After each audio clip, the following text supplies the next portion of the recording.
21वां chapter है रियासतों का एकीकरण। पहला प्रश्न है कि भारत का महान वृद्ध व्यक्ति किसे कहा जा गया है, तो ऑप्शन डी हो जाएगा दादा भाई नौरोजी को। 1825 को मुंबई में जन्मे दादा भाई नौरोजी महान बुद्धिजीवी, अर्थशास्त्री, शिक्षा शास्त्री, समाज सेवी तथा उदारवादी नेता के साथ कपास व्यापारी भी थे, जिन्हें भारत का महान वयोवृद्ध पुरुष, grand old man of India कहा जाता है। अगला प्रश्न है दूसरा कि वह पहला भारतीय कौन था जो हाउस ऑफ कॉमन्स का सदस्य बना था, तो इसका उत्तर ऑप्शन डी हो जाएगा दादा भाई नौरोजी। दादा भाई नौरोजी पहले ऐसे भारतीय थे जो उदारवादी दल से ब्रिटिश संसद में 1892 के आम चुनाव में जीतकर हाउस ऑफ कॉमन्स के सदस्य बने थे।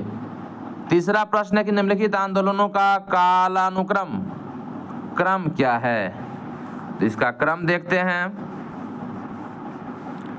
इसका क्रम हो जाएगा ऑप्शन सी, यानी कि दिए गए आंदोलन का सही क्रम इस प्रकार है। इंडिगो आंदोलन, नील विद्रोह हुआ था 1859-60 में। उसके बाद पटना आंदोलन जिसका डेट नहीं दिया गया है। उसके बाद डेक्कन दंगे 1875 से 76 में। पंजाब में भूमि अलगाव खिलाफ आंदोलन 1900 ईस्वी में।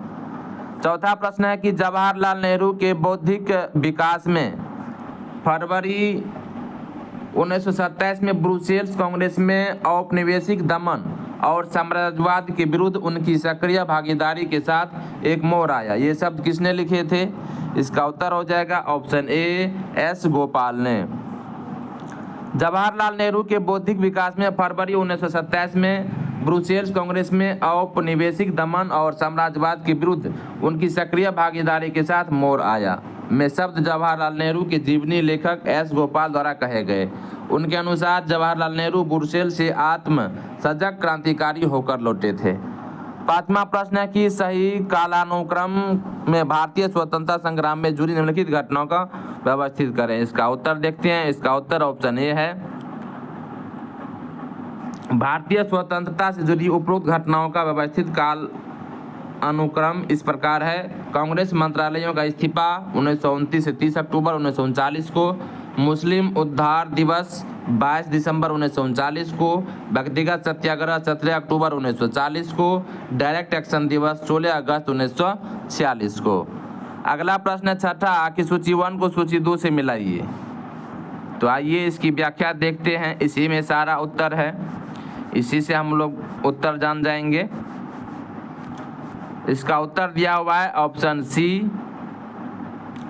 यानी कि आनंद भवन इलाहाबाद प्रयागराज में है, साबरमती आश्रम अहमदाबाद में है, गेटवे ऑफ इंडिया मुंबई में है और जलियांवाला बाग अमृतसर में है।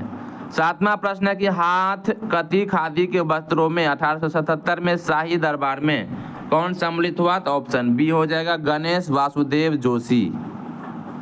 1877 के शाही दरबार का आयोजन दिल्ली में किया गया, जिसमें गणेश वासुदेव जोशी ने स्वयं हाथ से बुने सूती के खादी वस्त्र पहनकर उपस्थित हुए। इसी दरबार में ब्रिटिश महारानी को कैसर-ए-हिंद की उपाधि दी गई थी। आठवां प्रश्न है कि राज्य विभाग की स्थापना किसकी अध्यक्षता में की गई थी, तो ऑप्शन डी हो जाएगा सरदार पटेल की अध्यक्षता में। देश की स्वतंत्रता के उपरांत देशी रियासतों के भारत में विलय हेतु 5 जुलाई 1947 को रियासत विभाग अथवा राज्य विभाग का गठन सरदार पटेल की अध्यक्षता में किया गया। सरदार पटेल ने छोटी बड़ी लगभग 562 रियासतों का विलय भारत में किया। नौवां प्रश्न है कि 1927 की बटलर कमेटी का उद्देश्य था, ऑप्शन डी हो जाएगा भारत सरकार तथा देशी राज्यों के मध्य संबंधों को सुधारना। 1927 में सरकार ने भारतीय रियासतों की समिति अथवा बटलर समिति की नियुक्ति की। इस समिति का प्रमुख उद्देश्य भारत सरकार व देशी राज्यों के मध्य संबंधों में सुधार लाना था।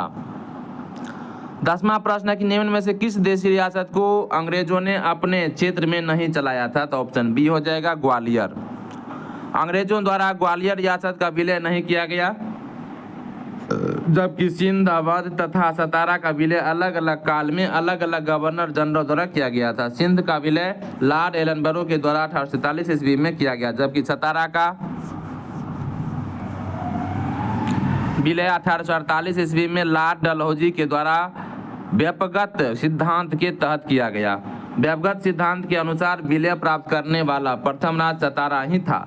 इस सिद्धांत के तहत विलय होने वाले अन्य राज्य जैतपुर, संभलपुर 1849, बाघाट 1850, उदयपुर 1852, झांसी 1853, नागपुर 1854, करौली 1855 है।